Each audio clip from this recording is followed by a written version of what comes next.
Saya mau coba iklan yang 400 juta per bulan. Mau jual rumah dulu buat bayar iklannya. Haha. Gua tahu banget, lu pasti bercanda kan? Gak serius kan? Beneran gak jual rumah kan? Gak cuman soal mau iklan jadi jual properti seperti itu kan? Gua tahu lu jokes kan?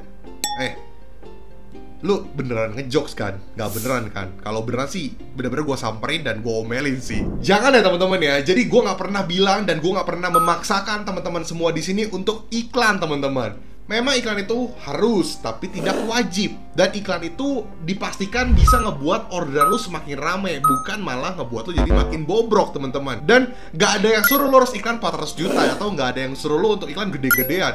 Balik lagi, ketika lu mau iklan, lu harus ada analisa terlebih dahulu. Jadi lakukanlah iklan sesuai dengan plan, sesuai dengan rencana, dengan analisa, dengan strategi, dan juga disesuaikan dengan kemampuan kalian. Sampai sini kalian paham dulu ya. Jadi jangan sampai kalian menjual aneh-aneh atau mungkin jadi pinjol atau gimana. Itu gue sangat-sangat tidak menyarankan ya. So jadi oke lah, kita akan bahas lebih detail mengenai iklan.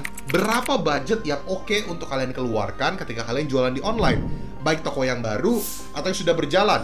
Kira-kira plan apa yang harus kalian persiapkan supaya kalian tidak blunder dan jangan tergesannya kayak terburu-buru mau iklan. Ya kalau udah gini kita sekalian bahas deh ya.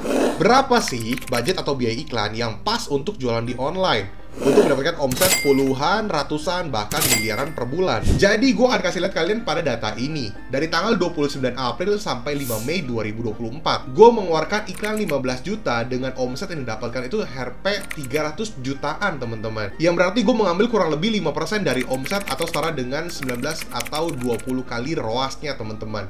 Jadi di sini kan omset 300 jutaan, usaha di 4.600-an, biaya iklan di 15,2 juta. Apakah Anda juga harus seperti ini? Ya jelas tidak teman-teman. Seperti sering gue bilang di video-video gue, kalian sesuaikanlah dengan kemampuan kalian, dengan budget kalian. Tentukan juga profit kalian, barang kalian, analisanya juga. Jadi iklan itu jangan langsung gede. Kalau kalian datanya masih berantakan atau masih ngaco, jadinya nanti malah berantakan iklannya. Jadi berapa budget iklan yang pas nih kira-kira kok? Jadi normalnya advertiser di market jualan online biasanya mengambil 7-15% dari total omset. Balik lagi, ini secara overall atau keseluruhan 7-15%. Tapi kan gue nggak tahu berapa margin kalian, margin per produk kalian, harga produk kalian, terus tingkat kalian level tokonya ada di mana. Itu gue nggak tahu karena gue tidak melihat toko kalian secara langsung. Gue tidak login ke toko kalian. Beda sama toko-toko klien-klien gue yang gue login tokonya dan gue tahu berapa margin mereka, sehingga gue dapat mengevaluasi lebih lanjut. So makanya secara umum memang 7-15%, tapi dikondisikan. Ini cuman contoh doang. Dikondisikan margin kalian berapa persen dan level toko kalian di mana supaya kalian tidak salah langkah. Biasakan ketika kalian melakukan iklan itu punya plan, punya strategi, dan dievaluasi dan dianalisa kira-kira eksekusi lebih lanjutnya gimana.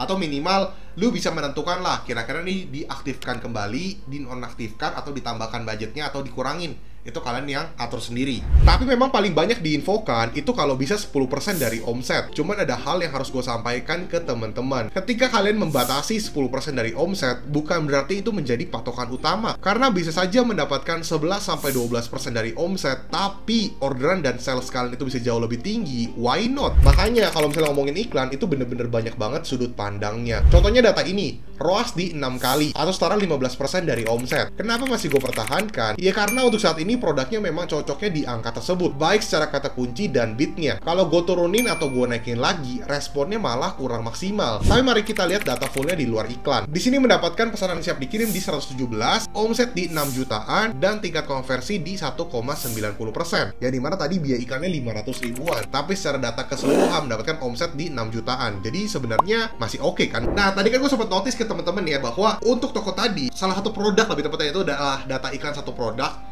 Itu kan ROAS-nya cuma di 6. Itu kayaknya jelek. Lebih baik dimatikan atau enggak? Sebenarnya enggak juga teman-teman, karena gue udah mencoba dari berbagai cara.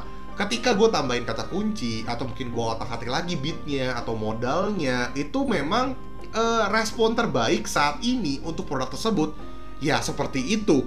Nah jadinya ketika gue mau coba naikin bitnya atau gue kurangin bitnya, nanti responnya malah kurang bagus. Makanya tetap gue pertahankan. Toh kalau misalnya kita lihat secara total keseluruhan dari data tersebut yang di luar dari iklan, itu tetap mendapatkan omset di 6 jutaan. Jadi menurut gue masih oke untuk dihajar dulu teman-teman untuk produknya, sekaligus menambahkan algoritma baru atau menambahkan ulasan-ulasan terbaru untuk si produk tersebut. Jadi masih hajar aja. Budget bukan patokan utama. Jujur kalau gue lebih lihat ke respon daripada budget. Kalau memang responnya bagus, ya gas terus. Ngapain di hold? Orderan kan makin kenceng, ya jangan dibatasi. Gue sih nggak suka kalau dibatasi. Sehari cuma berapa aja ya, atau sebulan cuma berapa aja ya. Kayaknya sayang banget gak sih? Responnya kan bagus ya, gas. Biaya iklan itu gede, kan sesuai dengan omset dan orderan yang kalian dapatkan. Kecuali bener-bener baru mulai banget nih. Kalau baru mulai banget, ya bisa lah di angka 1-3 juta per bulan. Tapi balik lagi ke responnya ya, ini nggak jadi patokan, hanya untuk gambaran di awal aja. Nah, sampai hari ini gue masih banyak tuh menemukan seller kayak, kok gue maunya iklan cuma segini doang, atau gue nggak berani iklan banyak-banyak lah, pokoknya sebulan cuma segini doang, atau sehari cuma segini doang. Kalian kenapa ngebatasin seperti itu? Gue sih menurut gue ya, ketika kalian membatasi seperti itu, ya berarti kalian membatasi orderan kalian. Bukannya kita mengandalkan iklan, memang sekarang harus pakai iklan. Lu mau beradu sama seller yang segitu banyaknya, mau beradu dengan seller-seller yang penjualnya lebih banyak daripada toko lu. Ingat, toko lain tuh ordernya jauh lebih banyak daripada toko lu. Jadi sebisa mungkin kita mengejar atau pelan-pelan bisa melewati mereka. Jangan membatasi toko kalian lah. Kalau misalnya produk kalian itu bisa fly higher, lebih tinggi lagi, ya why not? Tidak perlu dibatasi.